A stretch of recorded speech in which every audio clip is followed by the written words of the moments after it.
जय हिंद दोस्तों। आज खुशी का दिन है। आप सब जानते हैं, अपार खुशी है। और क्या काम किया है हमारी सेना ने, सरकार ने और महान मोदी जी ने। ऑपरेशन सिंदूर के बारे में आपको सब कुछ अब तक मालूम हो गया होगा। कुछ और बातें हैं जो आपसे मैं चर्चा में लाना चाहता हूं। देखिए, धर्म पूछकर सुहाग उजाड़ा गया। हमने धर्म बताकर ऑपरेशन सिंदूर किया। सिंदूर ने ऑपरेशन किया। हमारी नारी शक्ति के लिए यह ऑपरेशन था। और मैं आपको एक बात बताऊं, यह ऑपरेशन 26/11 के लिए भी था।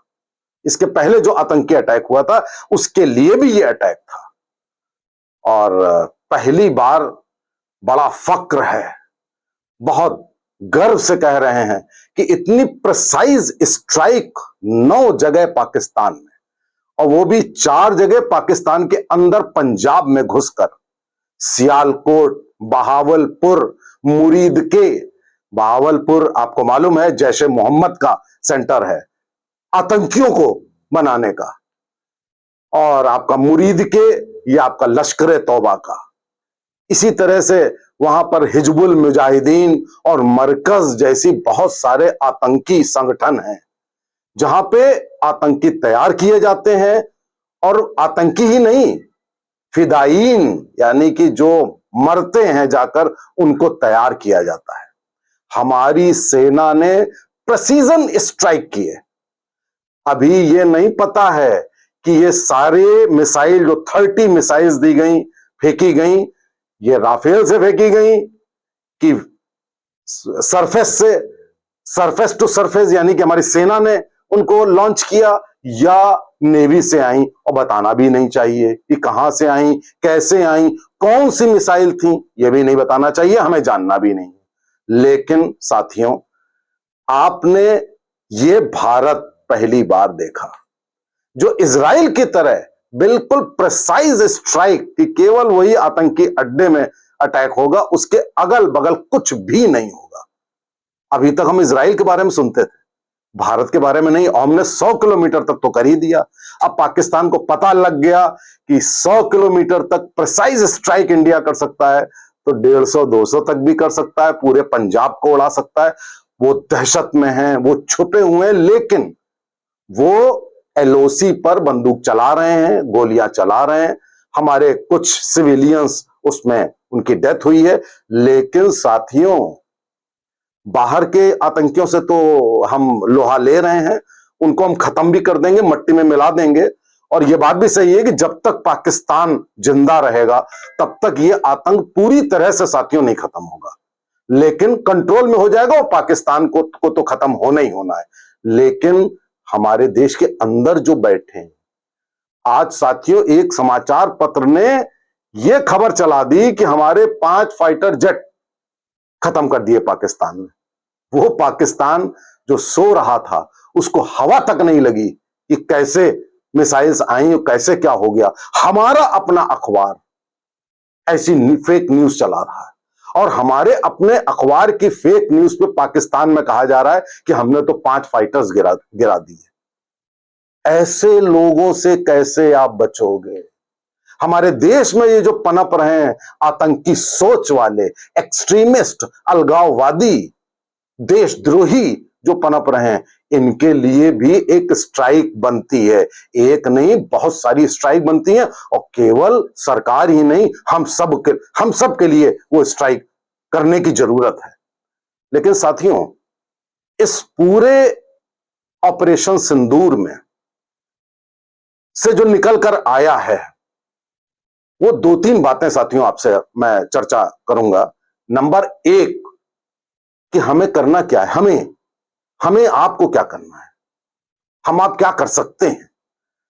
हम आप कम से कम, मैं आपसे एक अपील करता हूं कि कम से कम हम आप घनघोर राष्ट्रवादी तो बन सकते हैं। फॉरगेट अबाउट द पार्टीज, आप पार्टियों को छोड़ दीजिए। आपको किसी एक व्यक्ति से एलर्जी है, हमारे प्रधानमंत्री से एलर्जी है, चलिए मान लेते हैं, लेकिन आप राष्ट्रवादी तो हो सकते हैं।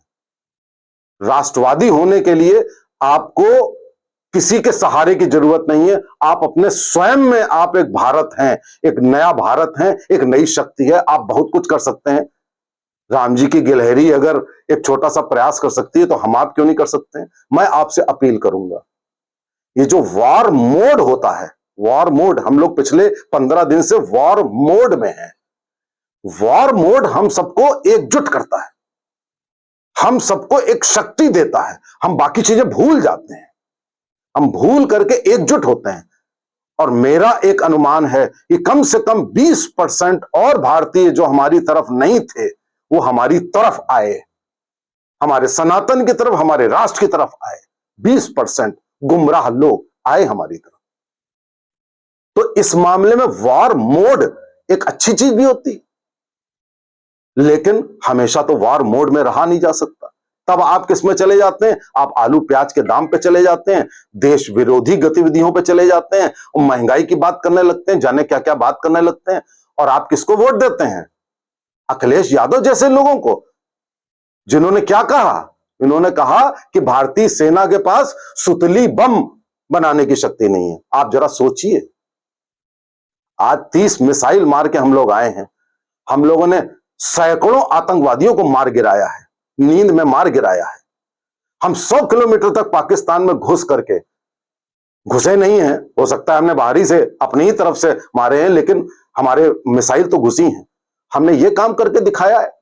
और आप में से कुछ लोग वोट किसको देते हैं? इस अखिलेश यादव जैसे व्यक्ति को, जो कहता है कि सुतली बम नहीं भारतीय सेना बना सकती। और इनके पिता क्या थे? रक्षा मंत्री। अब रक्षा मंत्री में उन्होंने रक्षा के लिए तो कुछ नहीं किया, कुछ अमर सिंह जैसे दलाल पैदा कर दिए भारतीय राजनीति के। आप किसको वोट देते हैं? आप कांग्रेस को वोट देते हैं। कांग्रेस का एक प्रदेश अध्यक्ष राफेल में नीचे नींबू और मिर्ची लगा करके हंसी उड़ा रहा है। इसी आदमी को पकड़ के कहो, गिरवान पकड़ करके, इसी राफेल ने 30 मिसाइल दाग दी हैं।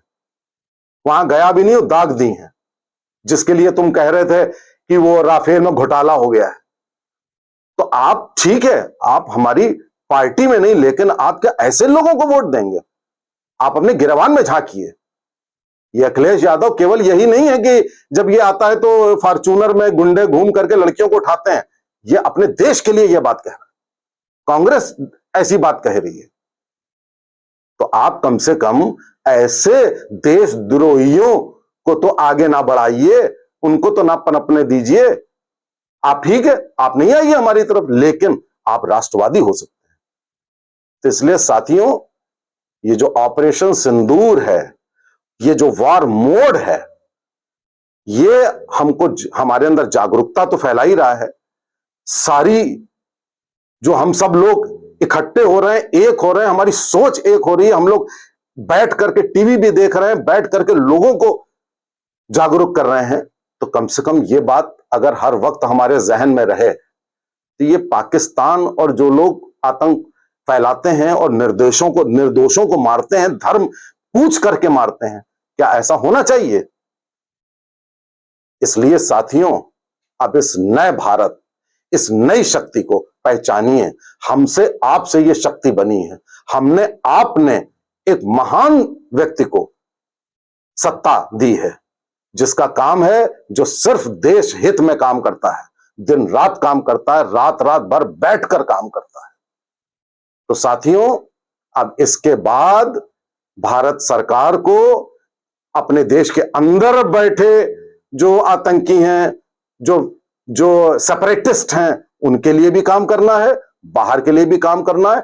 हमको, आपको हर वक्त सजग रहकर इस आतंक से मुकाबला करना है और भारत को एकजुट बनाकर विश्व का सबसे शक्तिशाली देश बनाना है। जय हिंद, जय भारत।